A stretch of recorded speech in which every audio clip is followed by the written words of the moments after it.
Good morning everyone. हमारा जो lesson चल रहा था वो था the best Christmas present in the world. तो देखिए, हम लोग को ये पता चला कि जो राइटर था हमारा वो पहले जाकर उसको एक टेबल चाहिए होता है, रोल टॉप डेस्क चाहिए होता है और वो ख़रीद नहीं पाता है शॉप से। तो वो जाता है सेकेंड हैंड ख़रीदने के लिए, तो कबाड़ की दुकान में जाता है वो। तो वहाँ पर उसको एक रोल टॉप डेस्क नज़र आती है, लेकिन वो पूरी तरह ख़राब हो चुकी होती है। तो वो सोचता है कि इसको घर जाकर मैं सही कर लूँगा। ये फर्स्ट पार्ट में हम लोग को बताया हुआ टेबल कैसी थी, कैसी मिली थी राइटर को, और टेबल के अंदर क्या क्या था। तो टेबल के अंदर वो देखता है कि एक दो ड्रॉर थे, तीसरे ड्रॉर में एक लेटर था, उस पर एड्रेस लगा हुआ था जिम्स, उस पर लिखा हुआ था जिम्स लास्ट लेटर रिसीव्ड जनवरी 25, 1915, ऐसा कुछ लिखा हुआ था।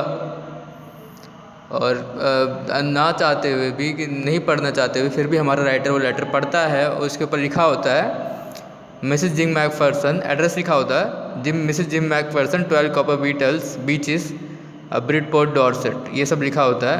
और वो निकालता है लेटर उसके अंदर से। It was written in pencil and dated at top December 26, 1914, ऐसा कुछ लिखा होता है। ठीक है, फिर हमारा सेकंड पार्ट भी लगभग हो ही गया था। सेकंड पार्ट में जो हम लोगों को ये लेटर पढ़ता है राइटर, वो बताया गया है। तो वो पढ़ता है राइटर कि लेटर में लिखा है, डियरेस्ट कॉनी, प्यारी कॉनी, आई राइट्स मच। मैं बहुत खुश हूँ तुमको ये बताते हुए कि मैं तो चाहता था कि हम लोगों ने स्टार्ट किया, लेकिन ये उन्होंने स्टार्ट किया। वो अचानक से क्रिसमस की सुबह को सब लोग मिलजुल कर क्रिसमस मनाने लगे। जर्मन सोल्जर्स और ब्रिटिश सोल्जर्स वो उधर से आ गए, सेलिब्रेट कर रहे थे। जंग के बीचों बीच मिल रहे थे, नो मैंस लैंड पर मिल रहे थे वो। और ऐसे ही करते करते वो ऑफिसर आया उनका, और ऑफिसर ने, जो जिसका नाम था हैंस वुल्फ, उसने आके मुझसे हाथ मिलाया। हम लोगों ने काफ़ी चीज़ें शेयर की, काफ़ी बातें की, डॉर्सेट वगैरह की। और आगे हम लोगों ने जो काफ़ी बात की, और जो लग ही नहीं रहा था कि उसने तुम्हारा जो बचा हुआ केक था वो खा लिया, ऐसा कुछ लिखा था। कॉनी का जो बचा हुआ केक था वो हम दोनों ने शेयर किया। और फिर उसके बाद कोई एक फ़ुटबॉल निकाल के ले आया, और वहाँ पे एक फ़ुटबॉल मैच स्टार्ट हो गया। लेकिन मैंने बोला कि मैं क्रिकेट प्रेफर करूँगा, तो उन्होंने वो हंसा इस पर, और हम लोगों ने वो साथ साथ गेम देखा। और मुझे दुख है इस बात का कि जर्मन सोल्जर्स जीत गए 2 गोल्स से। 2-1 का स्कोर था इसका। ठीक है, तो गए थे देखो इस जगह पर। तो अब आगे स्टार्ट करते हैं, यहाँ से स्टार्ट करते हैं।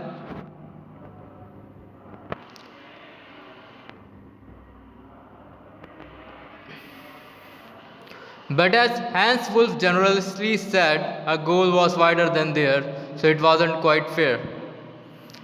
पर हैंस वुल्फ ने जो जनरलसी, मतलब प्राउड मूवमेंट में जैसे दया दिखाते हुए कहा, या फिर बड़े मन से कहा, our goal was wider than theirs so it wasn't quite fair.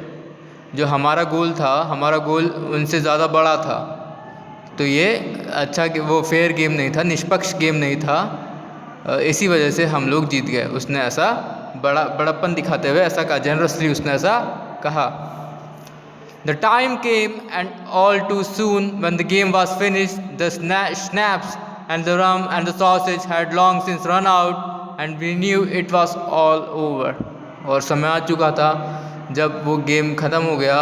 जो स्नैप्स थे, जो कोल्ड ड्रिंक्स वगैरह थे, जो रम था, जो सॉसेज था, सॉसेज मीट वगैरह होता है उसको सॉसेज बोलते हैं, तो सॉसेज था, had long since run out, और काफ़ी टाइम हो गया वो ख़त्म हुए। And we knew it was all over, और हम जानते थे कि ये ख़त्म हो चुका है। I wished Hans well and told him I hope he would see his family again soon, that the fighting would end and we could all go home. मैंने हैंस के अच्छे की कामना की, इच्छा नहीं, कामना की। And told him I hoped he would see his family again soon, और मैंने उसको बताया कि वो उसकी अपनी फैमिली से, अपने परिवार से जल्दी ही मिले। सी लिखा है यहाँ पर, सी का मतलब मिलना ही होगा यहाँ पर। अपने परिवार को देखेगा थोड़ी, मिलेगा ना उनसे। That the fighting would end we could all go home, कि जल्दी जो भी ये लड़ाई ख़त्म हो, वॉर ख़त्म हो और हम लोग घर पर जा सकें। I think that is what every soldier wants on both sides, हैंसफुल सेड। मैं तो ये सोचता हूँ कि यही चीज़ है जो हर सोल्जर चाहता है, दोनों तरफ ही। हैंसफुल ने ऐसा कहा कि दोनों तरफ के सोल्जर ही ऐसा चाहते हैं। टेक केयर जिम मैकफर्सन, उसने बोला अपना ध्यान रखना gym Macpherson. I shell never forget this moment nor you, मैं इस पल को, इस क्षण को कभी नहीं भूलूंगा और तुम्हें भी नहीं भूलूंगा। He saluted and walked away from me slowly, unwillingly I felt। उसने मुझे सैल्यूट किया और मुझसे दूर चले गया, धीरे चलने लगा, धीरे, बिना मन से। अनविलिंगली, उसका मन तो नहीं था मुझसे दूर जाने का, फिर भी आई फेल्ट इट, और मुझे ये चीज़ महसूस हुई। I felt. He turned to wave just once and then became one of the hundreds of grey-coated men drifting back towards their trenches। वो एक बार घूमा और उसने अपना हाथ वेव किया, हाथ मतलब वेव करके बाय किया उसको, और जल्दी ही वो बन गया उन हज़ारों जो ग्रे कोट वाले मैन थे उनमें से एक बन गया, जो कि अपने ट्रेंचेस की तरफ जा रहे थे। That night back in our dugouts we heard them singing a carol and singing it quite beautifully। Dugout मतलब वही ट्रेंचेस वगैरह, डगआउट मतलब जहाँ पे सोल्जर सोते वगैरह है, ठीक है। वी हर्ड दम सिंगिंग कैरल, वो कैरल गा रहे थे एक, और वो बहुत सुंदर तरीके से गा रहे थे। It was style night, silent night. It was style not वो जर्मन वर्ड है साइलेंट नाइट के लिए। Our boys gave them a rousing chorus of wild shepherds watched। हमारे लड़कों ने भी उनके साथ गाया, और वो था वाइल्ड शेपर्ड्स वॉच्ड, वो गाना था while shepherds watched. We exchange carols for a while and then we all fell silent. हम लोगों ने एक साथ कई बार गाना गाया और उसके बाद हम लोग शांत हो गए। We had a time of peace and goodwill, a time I will treasure as long as I live। मुझे हमारा टाइम था, हमारा जो वो पल हम लोगों को मिल चुका था। गुड विल, जो अच्छी इच्छाई की, जो अच्छाई की जो इच्छा थी हमारी, time I will treasure as long, वो मिल चुकी थी, और ऐसा टाइम मिला था जो हमेशा मैं याद रखने वाला था। Dearest Connie, by Christmas time next year this war will be nothing but a distant and terrible memory। Dearest Connie, प्यारी Connie, by Christmas next year, अगले साल की क्रिसमस तक, this war will be nothing but a distant and terrible memory। ये war कुछ नहीं रहेगी, कुछ नहीं होगा इस वॉर का अगले साल की क्रिसमस तक, और बस ये एक बुरी याद के रूप में जानी जाएगी, बस, और कुछ नहीं बन के रह जाएगी, बुरी याद बन के रह जाएगी Connie. I know from all that happened today how much both armies long for peace। मुझे पता है जो भी हुआ आज, कि जो भी आज हुआ उसकी वजह से, कि हम कितने लंबे कितने टाइम से इंतज़ार कर रही है दोनों आर्मी शांति के लिए, कितने टाइम से दोनों आर्मी शांति के लिए इंतज़ार कर रही है, जर्मन सोल्जर्स भी और ब्रिटिश सोल्जर्स भी। We shall be together again soon, I'm sure of it। हम लोग जल्दी साथ होंगे, हम जल्दी साथ होंगे, मुझे इस बात पर पक्का यकीन है, ठीक है, पक्का यकीन है। Your loving जिम, तुम्हारा प्यारा जिम। तो भाई ये तुम्हारे ये लेटर ख़त्म हो जाता जो जिम ने लिखा था। थर्ड पार्ट स्टार्ट करेंगे यार, रहने देते, थर्ड पार्ट कल करेंगे, ठीक है, ज़्यादा नहीं बचा है, ज़रा सा ही है थर्ड पार्ट। हाँ, क्वेश्चन आंसर डिस्कस कर लेते हैं। Who had written the letter to whom and when? ये पूरा दिया हुआ है हम लोगों को कि कब लेटर लिखा था और किसको लिखा था। ये पूछ रहा क्वेश्चन कि किसने लेटर लिखा था, किसको लिखा था और कब लिखा था।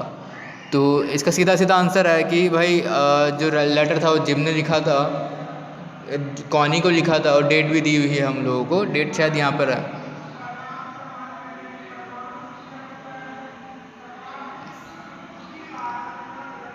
ये रही डेट, December 26, 1914, तब लिखा गया था ये लेटर। अगला क्वेश्चन है, why was the letter return, what was the wonderful thing that had happen. Letter क्यों लिखा गया था, was not the wonderful thing that had happen, क्यों लिखा गया था, क्या क्या वो आश्चर्यजनक बात थी जो हो गई। तो पूरा लेटर हम लोगों ने पढ़ा है। ये लेटर इसलिए लिखा था कि जो अपोजिट सोल्जर्स थे, एनिमी सोल्जर्स थे, दुश्मन सोल्जर्स थे, जो एक दूसरे जिनका काम एक दूसरे से लड़ना था, वो साथ में आके क्रिसमस मना रहे थे। इस वजह से वो लेटर लिखा था। यही जो चीज़ है, जो वंडरफुल आश्चर्यजनक चीज़ है, वंडरफुल मतलब आश्चर्यजनक, यही वो चीज़ है जो महाघटित हुई थी। What jobs did Hans Wolf and Jim McPherson have when they were not soldiers? तो भाई हैंस वुल्फ तो शैलो बजाते थे ऑर्केस्ट्रा में। मतलब ये थर्ड क्वेश्चन ये पूछ रहा है कि what jobs did Hans Wolf and Jim McPherson have when they were not soldiers, कि भाई उन जिम मैकफर्सन और हैंस वुल्फ के पास कौन से जॉब्स थे, क्या काम करते थे वो सोल्जर्स बनने से पहले। तो हैंस वुल्फ तो शायद चैलो बजाते थे ऑर्केस्ट्रा में, और जिम मैकफर्सन का देखते हैं स्कूल टीचर थे वो, from Dorset in the west of Bengal. Jim McPherson school teacher थे डॉर्सेट में, और हैंस वुल्फ सेलो प्लेयर थे ऑर्केस्ट्रा में। Had Hans Wolf ever been to Dorset? Why did he say he knew it? Hans Wolf कभी Dorset गए थे क्या, उन्होंने क्यों कहा कि वो उसे जानते हैं। तो राइटर के अकॉर्डिंग हैंस वुल्फ कभी डॉर्सेट नहीं गए, और मे बी उनने इसलिए कहा था कि बातचीत और बढ़ाई जा सके, अपनापन महसूस करवाया जा सके सामने वाले को, शायद उन्होंने इसलिए कहा होगा। Do you think gym Macpherson came back from the war, how do you know this.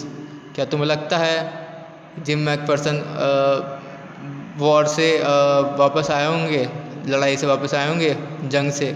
How do you know this, देखो इसका आइडिया है नहीं, तो मेरे हिसाब से तो वापस आ गए होंगे। बाकी हम लोग जब क्वेश्चन आंसर्स करेंगे तब मैं इसका आंसर सही से लिखवा दूंगा, सही से लिख दूंगा, ठीक है। तो थर्ड पार्ट हम लोग कल करेंगे। पढ़ लेना थर्ड पार्ट और बाकी के लेसन को, उससे तुम लोगों को और ज़्यादा समझ में आएगा। Thank you.